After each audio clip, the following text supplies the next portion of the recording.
قال الله تعالى في شان حبيبه مخبرا وامرا ان الله وملائكته يصلون على النبي يا ايها الذين امنوا صلوا عليه وسلموا تسليما الصلاة والسلام عليك يا سيدي يا رسول الله وعلى آلك وعلى وأصحابك آلك يا وأصحابك نبي يا يا سيدي رسول يا الله. حبيب الله الصلاة والسلام والسلام عليك يا عليك يا سيدي يا سيدي نبي يا الله رسول الله وعلى وعلى آلك آلك وأصحابك وأصحابك يا يا سيدي يا نور اللہ۔ تمام تعریف و توصیف اللہ جل مجدہ الکریم کی ذات ببرکات کے لیے جو خالق کائنات اور مالک شش جہات بھی ہے۔ اللہ جل وعلا کی حمد و ثنا کے بعد حضور نبی اکرم شفیع امم رسول محتشم نبی مکرم اللہ کے پیارے امت کے سہارے رب کے محبوب دانائے غیوب مالک رکاب امم فخر عرب و عجم والی کون و مکان سیاہ لامکان سید انس و جاں سرور لالا رخاں نیر بطحا رازدار ماں اوہا معصوم آمینہ احمد مجتبہ جناب حضرت محمد مصطفیٰ صلی اللہ علیہ وآلہ وسلم کی بارگاہ میں اپنی محبتوں عقیدتوں اور نیازمندیوں کا خراج پیش کرنے کے بعد واجب الاحترام معزز محترم محتشم سامعین و ناظرین السلام علیکم ورحمۃ اللہ وبرکاتہ۔ آج کی اس مجلس کا عنوان محفل میلاد کے نام سے ہے اور آقا کریم علیہ السلام کے ذکر کی مجلس جو ہے ہم لوگ سجا کر کے بیٹھے ہوئے ہیں، اور حضور کا ذکر یہ وہ ذکر ہے جو ازل سے شروع ہوا اور تا ابد تا قیامت تک جاری رہے گا۔ انشاءاللہ۔ مغرب کے چند اوباشوں نے کچھ الٹی اور ٹیڑھی لکیریں کھینچ کر کے، اس کا ایکو بند کر دیں، کچھ الٹی اور ٹیڑھی لکیریں کھینچ کر کے پیغمبر حسن و جمال کے ذکر کو گھٹانے کی کوشش کی اور لوگوں کو یہ دکھلانا چاہا، یہ بتلانا چاہا کہ ہم جو ہے اس پیغمبر حسن جمال کے جو ہے حسن کو اور اس کے ذکر کو جو ہے کم کر رہے ہیں، لیکن کائنات دیکھتی ہے کہ کائنات کے ایک ایک ذرے میں ذکر میرے حضور کا ہو رہا ہے، سبحان اللہ۔ ذکر میرے رسول کا ہو رہا ہے۔ اتنا تذکرہ ہم نے کسی کا نہیں ہوتے دیکھا جتنا کہ میرے حضور کا تذکرہ ہو رہا ہے۔ وہ اعلیٰ حضرت نے کیا خوب کہا کہ عرش پہ تازہ چھیڑ چھاڑ فرش پہ طرفہ دھوم تھام، عرش پہ تازہ چھیڑ چھاڑ فرش پہ طرفہ دھوم دھام ہے، کان جدھر لگائیے بس تیری ہی داستان ہے۔ گھر گھر ترانے میرے حضور کے پڑھے جا رہے ہیں، گھر گھر نعتیں جو ہیں وہ آقا کریم علیہ السلام کی جو ہے وہ پڑھی جا رہی ہیں، اور ابھی ربیع الاول اپنے جو ہے آغاز کے اندر ہی ہے کہ کچھ لوگ جو ہیں انہوں نے مختلف جگہوں پر محفل میلاد کا انعقاد کیا۔ آپ نے اپنے اس گاؤں کے اندر جو ہے وہ محفل میلاد کا انعقاد کیا، اور دیگر لوگوں نے دوسری جگہوں پر جو ہے وہ محفل میلاد کا انعقاد کیا۔ کیونکہ یہ حضور کے ذکر کی مجلس ہے اور حضور کی آمد کی جو ہے مجلس ہے، کہ اس مہینے کے اندر آقا کریم علیہ السلام کی آمد ہوئی تھی، تو چند اوباشوں نے حضور کی عظمت اور عزت کو گھٹانے کے لیے کچھ الٹی ٹیڑھی لکیریں کھینچ کر کے لوگوں کو یہ بتلانا چاہا کہ ہم نے اس پیغمبر کے حسن و جمال کو، اس پیغمبر کے ذکر کو جو ہے وہ کم کر دیا ہے۔ لیکن ہم دیکھتے ہیں کہ کائنات کا ایک ایک گوشہ وہ جو درود کی مہکوں سے مہک رہا ہے، درود سے مہک رہا ہے کائنات کا ایک ایک گوشہ۔ اور دوسری سب سے اہم بات یہ ہے کہ حضور کا ذکر خیر، حضور کا ذکر دل نواز، یہ اہل ایمان کے لیے تسکین کا سبب ہے۔ اور شیخ مہدی الفاسی مطالعہ المسرات شرح دلائل الخیرات کے اندر لکھتے ہیں کہ حضور کا ذکر سن کر جس شخص کے سینے میں ٹھنڈ نہیں نہ پڑتی، اس شخص کے سینے میں دھڑکنے والا دل کسی بندہ مومن کا دل ہی نہیں ہے۔ یار یہ کیسے ممکن ہے کہ بات پھول کی چل رہی ہو اور بلبل دلیل مانگتا پھرے؟ یہ کیسے ممکن ہے کہ بات شمع کی چل رہی ہو اور پروانہ کہے کہ لکھا کہاں ہے؟ اور یہ بھی کیسے ممکن ہے کہ ذکر میرے حضور کا ہو رہا ہو اور امتی کہے کہ لکھا کہاں ہوا ہے؟ تو اہل ایمان کے لیے جو ہے وہ تسکین کا سبب ہے حضور علیہ السلام کا تذکرہ دل نواز۔ تو الٹی اور ٹیڑھی لکیریں کھینچنے کی وجہ سے حضور کے حسن و جمال کو جو ہے کم نہیں کیا جا سکتا۔ یہ فرانس کے اندر جب لوگوں نے حضور کی شان کے اندر گستاخی کی تھی، کتنے لوگ تھے؟ 10 لاکھ لوگ وہاں پر اکٹھے ہوئے تھے جنہوں نے حضور کی شان میں گستاخی کی۔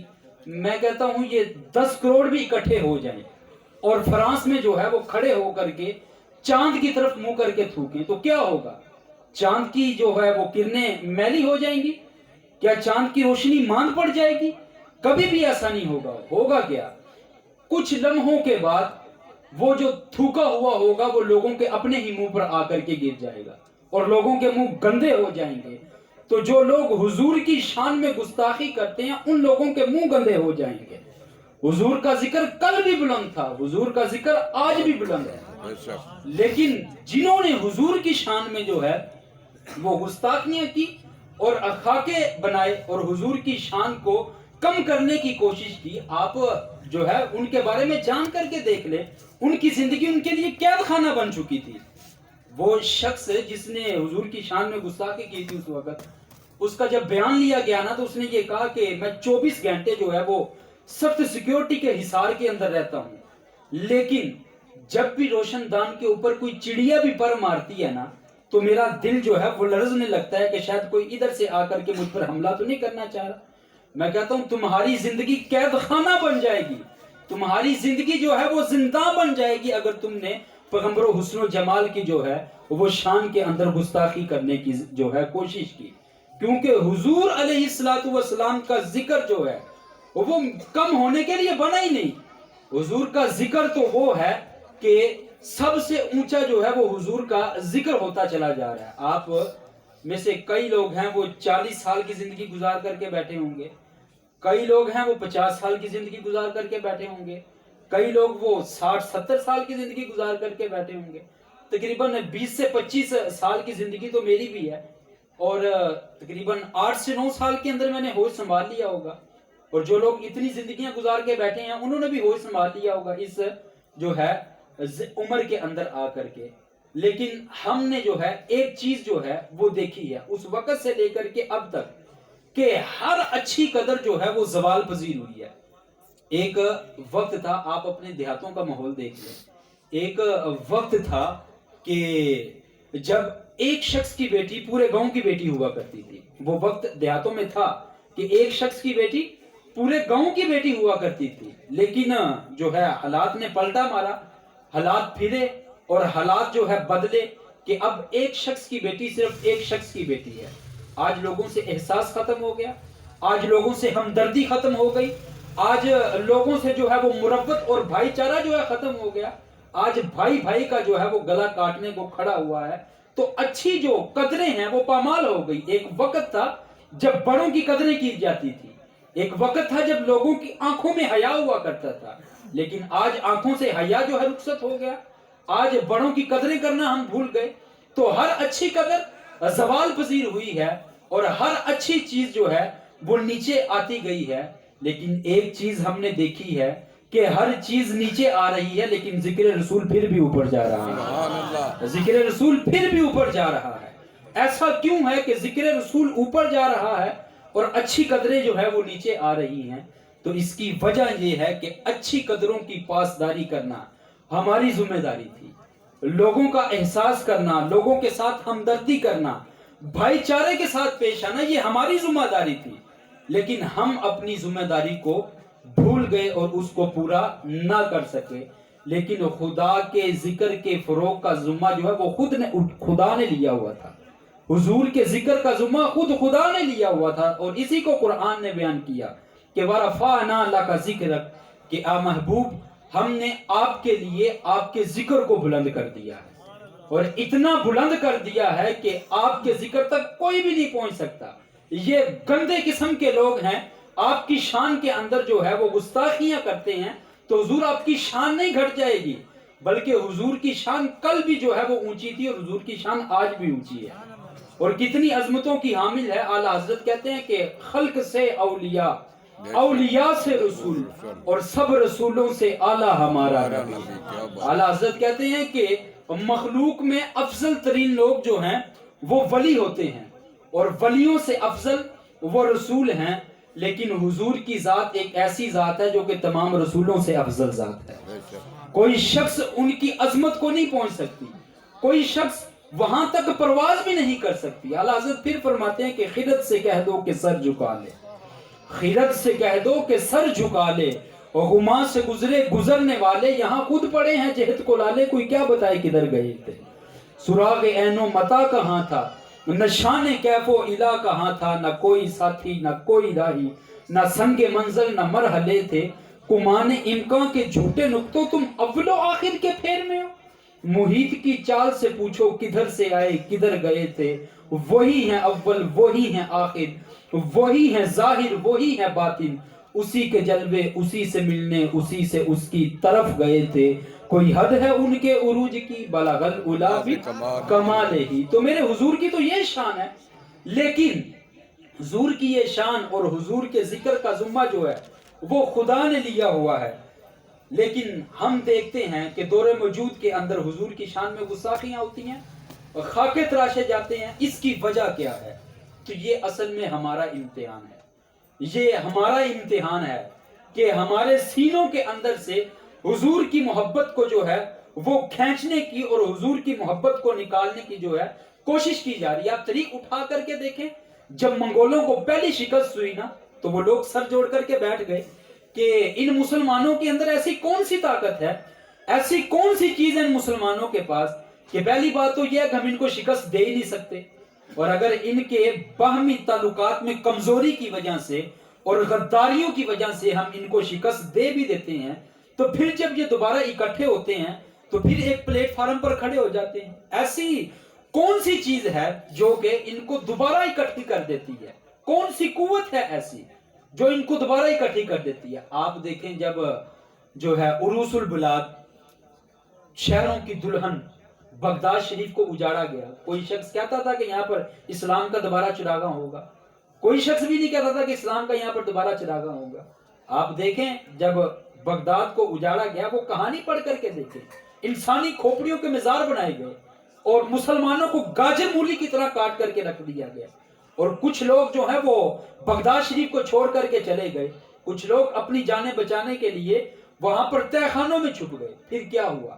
پھر دریائے دجلہ کا بند توڑا گیا، اور وہ بند کا پانی جب بند توڑا گیا، اس دریا کا پانی جو ہے وہ داخل ہوا تہہ خانوں کے اندر.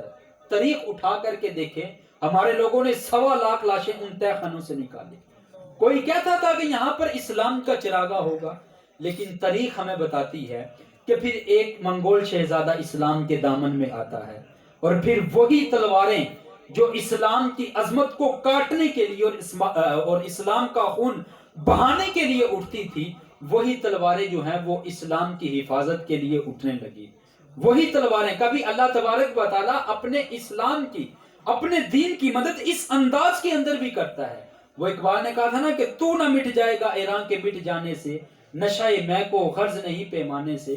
اقبال کہتا ہے یہ جو دین اسلام ہے یہ کوئی پیمانے والا دین نہیں ہے کہ پیمانہ ٹوٹا اور یہ دین جو ہے پانی کی طرح شراب کی طرح بہہ گیا، بلکہ اقبال کہتا ہے کہ یہ اسلام کی شراب ایک ایسی شراب ہے، اگر تم اس کو پیالے میں ڈال کر کے پیو گے اس سے پھر بھی وہی نشہ چڑھے گا، اگر تم اس کو گلاس میں ڈال کر کے پیو گے اس سے پھر بھی وہی نشہ چڑھے گا، اگر تمہارے پاس کوئی پیمانہ نہیں، کوئی گلاس نہیں، کوئی پیالہ نہیں، اگر چلو بھر کر کے پیو گے تو یہ شراب تمہیں پھر بھی وہی نشہ دے گی، یہ شراب تمہیں پھر بھی وہی نشہ دے گی، کیونکہ اسلام کے اندر زور رکھا گیا ہے، اسلام کے اندر طاقت رکھی گئی ہے. تو اقبال نے کہا کہ تو نہ مٹ جائے گا ایران کے مٹ جانے سے، نشہ میں کو غرض نہیں میں خانے سے، اور آیا ہے یورش تاتار کے افسانے سے، پاس با کعبے کو مل گئے صنم خانے سے.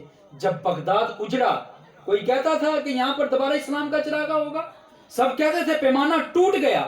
جب پیمانہ ٹوٹ گیا تو یہاں پر کوئی جو ہے وہ نشہ کرنے والا نہیں آئے گا، یہاں پر شراب پینے والا نہیں آئے گا. کیوں؟ کیونکہ پیمانہ ٹوٹ گیا. لیکن اقبال کہتا ہے کہ نشہ میں کو غرض نہیں پیمانے سے، نشہ میں کو غرض نہیں پیمانے سے. یہ اسلام کا دین جو ہے یہ پیمانے کا محتاج نہیں ہے.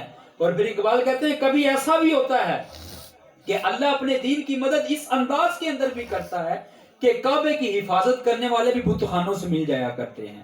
بلکہ فرمایا کہ ان اللہ یؤید ھذا الدین بید الرجل الفاجر، کہ بے شک اللہ تبارک و تعالیٰ کبھی اپنے دین کی حفاظت جو ہے وہ ایک فاسق و فاجر شخص کے ہاتھ سے بھی کرتا ہے.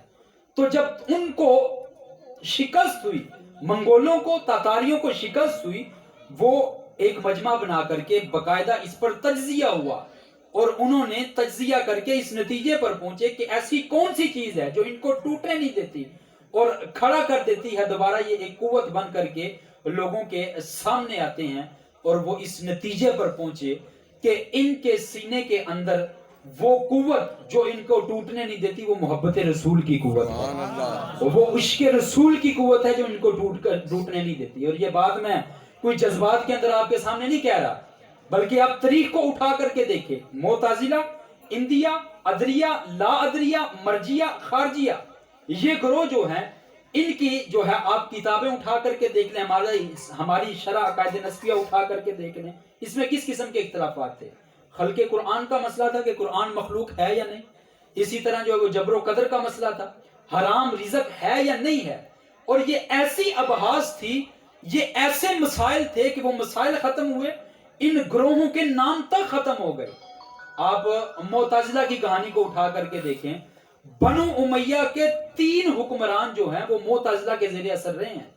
اتنا پاورفل گروپ تھا اپنے زمانے کے اندر معتزلہ کا کہ بنو امیہ کے 3 حکمران ان کے زیر اثر رہے ہیں. لیکن یہ ایسے مسائل کے ساتھ جو ہے وہ سامنے آئے کہ وہ مسائل ختم ہو گئے تو ان کا نام بھی ختم ہو گیا. آپ میں سے کتنے لوگ ہیں جنہوں نے معتزلہ کا نام میری زبان سے سنا ہوگا؟ کتنے لوگ ہیں جنہوں نے انڈیا گروپ کا نام میرے جو ہے وہ منہ سے سنا ہوگا؟ کتنے لوگ ہیں جنہوں نے خارجیہ، مرجیہ کا نام میرے منہ سے سنا ہوگا؟ تو یہ ایسے ابحاث کے ساتھ، ایسے اختلافات کے ساتھ سامنے آئے کہ وہ ابحاث ختم ہوئی، ان کا نام بھی ختم ہو گیا.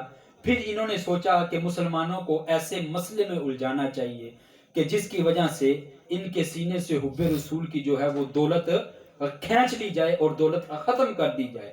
اور آپ دیکھیں، اور آپ لوگ جانتے ہیں کہ جس تنظیم سے ہمارا تعلق ہے، جن لوگوں کے جو ہے ہاتھوں میں ہم پل کر کے بڑے ہوئے ہیں، ان لوگوں نے ہمیں یہی ایک مزاج سکھایا ہے کہ سری کی بجائے کنائے میں بات کرنی ہے. اور بلاغت کا اصول ہے کہ الکنایۃ ابلغ من السری، کہ کنایا جو ہے وہ سراح سے زیادہ بلیغ ہوتا ہے. آپ کہانی اٹھا کر کے تاریخ خود پڑھیں.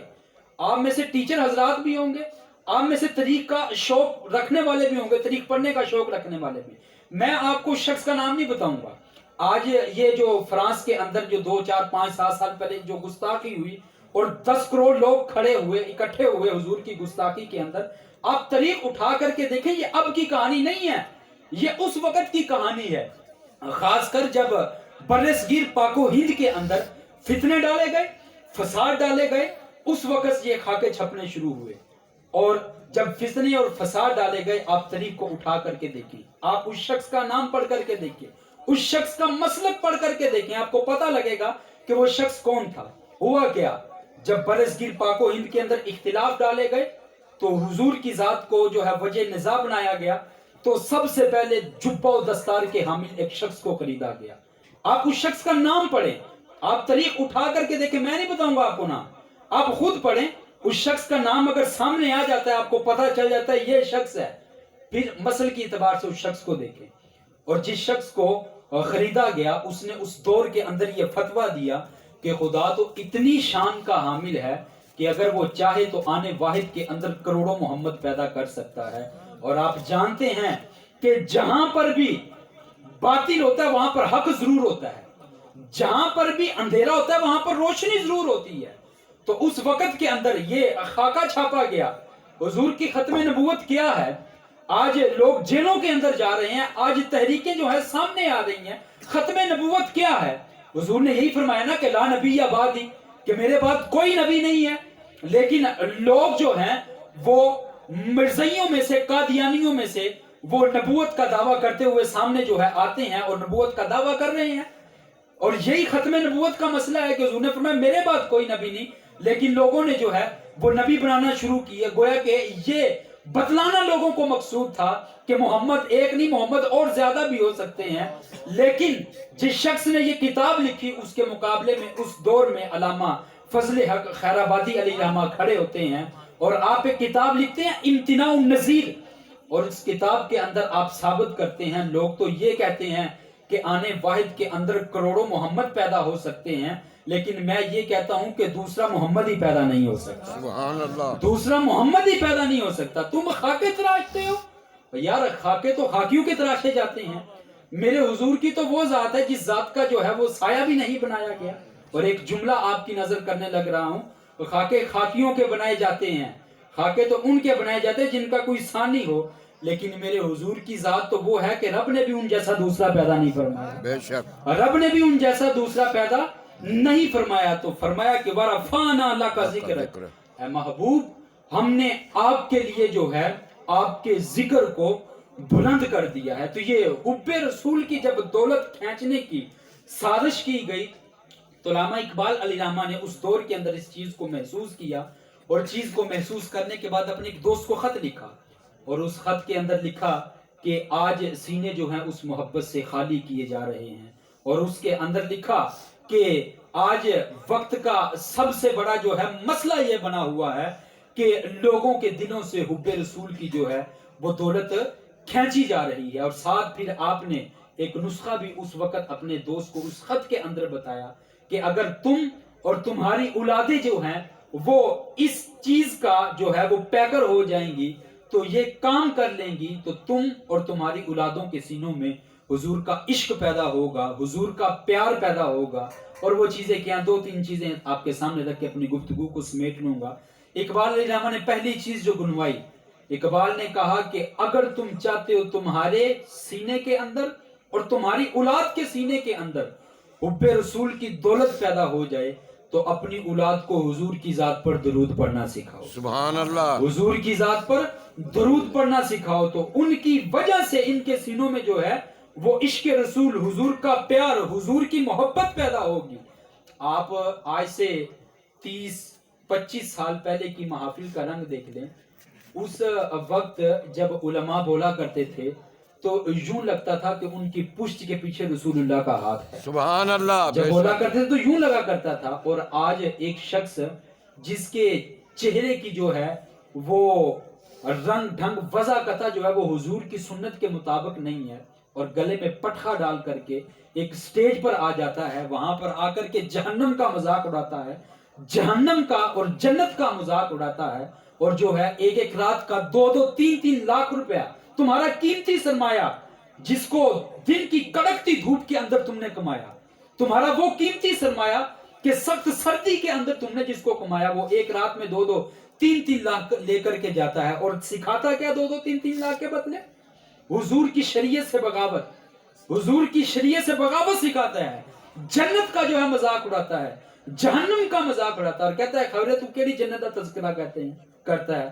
وہ صاحب اسی جنت کا تذکرہ جس کے بارے میں حضور نے ہاتھ اٹھا کر کے جس جنت کے بارے میں دعائیں مانگی, اسی جنت کا تذکرہ جس کے بارے میں میرے حضور نے فرمایا رب سے مانگو تو جنت الفردوس مانگو, اس جنت کا تذکرہ صاحب. اور وہ جو ہے وہ جنت کا بھی مذاق اڑاتا ہے, جہنم کا بھی مذاق اڑاتا ہے. بلکہ مکتوبات کے اندر شیخ مجدد الفسانی علیہ رحمۃ اللہ آپ فرماتے ہیں کہ اللہ تبارک و تعالی جنت کو طلب کرنا گویا کہ اللہ تبارک و تعالی کی رضا کو طلب کرنا ہے, اور جہنم سے پناہ مانگنا گویا کہ اللہ تبارک و تعالی کے قہر و غضب سے پناہ مانگنا ہے. اور آج تکبیر, اللہ اکبر, رسالت, یا رسول اللہ, حیدری, یا علی, غوثیہ, یا غوث اعظم, غوثیہ, یا غوث اللہ اعظم, محمد 4 یار حاجی خواجہ قطب فرید, حق فرید, حق فرید, دلدار قیامت, مرحبا, دار قیامت, مرحبا, کی